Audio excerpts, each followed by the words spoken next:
The Lives of the Saints by Father Alban Butler, November 6th, Saint Winoc of Wormholt. Among the Britons, who, flying from the swords of the English Saxons, took refuge in the maritime province of Armorica in Gaul, several turned their afflictions into their greatest spiritual advantage, and from them learned to despise transitory things, and to seek with their whole hearts those which are eternal. Hence, Armorica, called from them Brittany, was for some ages a country particularly fruitful in saints. Conan founded this principality of Lesser Britain in 383. His grandson and successor Solomon was murdered by his own subjects, provoked by his zeal to reform their morals in 434. Some think this prince, rather than the third of that name, to be the Solomon, whose name has been inserted in some Armorican calendars. Grattan, the third prince, founded the Abbey of Llandavenec. Boudicca, the seventh of these princes, was defeated by the Franks, and seems to have been slain by King Clovis about the year 509. His son Riowald, or Hoel I, gathered an army of Britons dispersed in the islands about Great Britain, and returning in 513, recovered the principality in the reign of Childebert, and is called by many the first Duke of Brittany. Saint Winoc was of blood royal, descending from Riowald, and kinsman to Saint Judoc. The example and instructions of holy tutors made a deep impression upon his tender soul.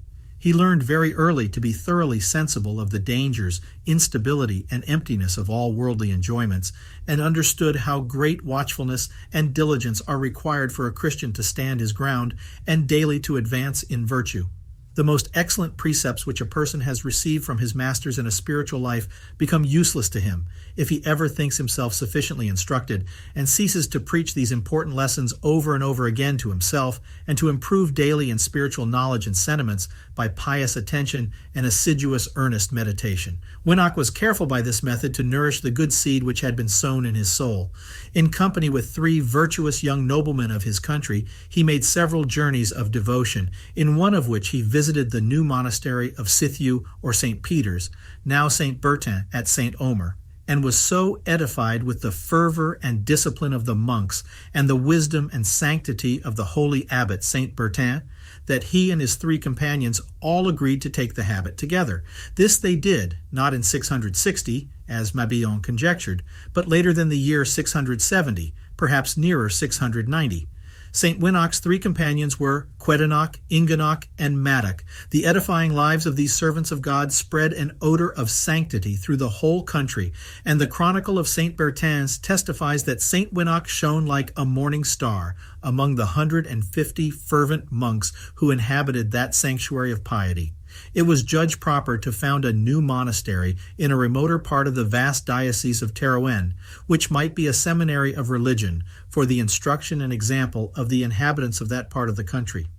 For the Morini who composed that diocese comprised, besides Artois and part of Picardy, a considerable part of what was soon after called Flanders. Heramar, a pious nobleman who had lately embraced the faith, bestowed on Saint Bertin the estate of Wormhoult, very convenient for that purpose, 6 leagues from Sithiu.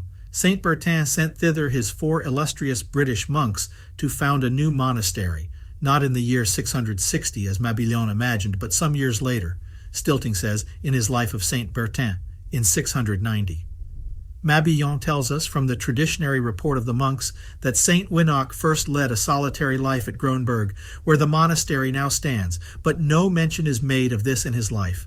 Having built their monastery at Wormhoult, Quedan, Ingano, and Madoc, who were elder in years, successively governed this little colony. After their demise, Saint Winoc was appointed abbot by Saint Bertin.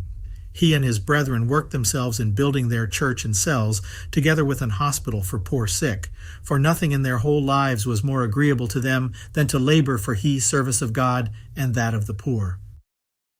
Saint Winoc saw his community in a short time very numerous, and conducted them in the practices of admirable humility, penance, devotion, and charity. The reputation of his sanctity was enhanced by many miracles which be wrought.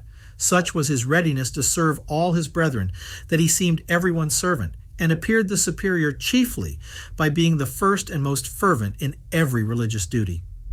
It was his greatest pleasure to wait on the sick in the hospital. Even in his decrepit old age, he ground the corn for the use of the poor and his community, turning the wheel with his own hand without any assistance. When others were astonished he should have strength enough to ply constantly such hard labor, they looked through a chink into the room and saw the wheel turning without being touched, which they ascribed to a miracle. At work he never ceased praying with his lips, or at least in his heart, and only interrupted his manual labor to attend the altar or choir, or for some other devotions or monastic duties. His ardent sighs to be dissolved and to be with Christ were accomplished by a happy death, which put him in possession of his desired bliss on the 6th of November before the middle of the 8th century. For fear of the Danish plunderers, who in the following century made a descent upon the coast of Flanders, his bones were carried to Scythia. Baldwin the Bald, Count of Flanders, having built and fortified the town of Bergues in 920, that it might be a strong barrier to his dominions, Count Baldwin IV, or the Bearded, in 1028, built and founded there a stately abbey in honor of Saint Martin and Saint Winoc, which he peopled with a colony from Saint Bertin, and he enriched it with the relics of Saint Winoc. And the lands or estates of the Monastery of Wormholt, which were not far distant, were settled by the founder upon this house, and the town bears the name of Berg Saint Winoc. Dom de Coucy, actual prior of Saint Winoc's, in his manuscript annals of his monastery, endeavors to prove that a succession of monks had continued to inhabit a cell at Wormhoult, from the destruction of that abbey to its restoration in the city of Bergues. The walls of the fortress did not take in the abbey till, in 1420, the abbot Moer raised a wall around the hill. The Abbey of Bergues was burnt with the town by the French in 1383, when 12 candlesticks of massy gold, of an incredible weight and size, and other immense riches, were consumed in the church, and with them many shrines and relics of saints, particularly of Saint Oswald, the English king and martyr, and his cousin the Holy Virgin, Saint Hisberga, whom Malanus by mistake confounds with the Flandrican Saint Isberg. Nothing of these relics escaped the flames, except a small parcel of little bones of Saint Oswald kept separate. They are still exposed in that church in a reliquary made in the figure of an arm. The relics of Saint Winoc were not damaged. They are now preserved in a triple shrine raised over the high altar, and the head in a large silver bust apart.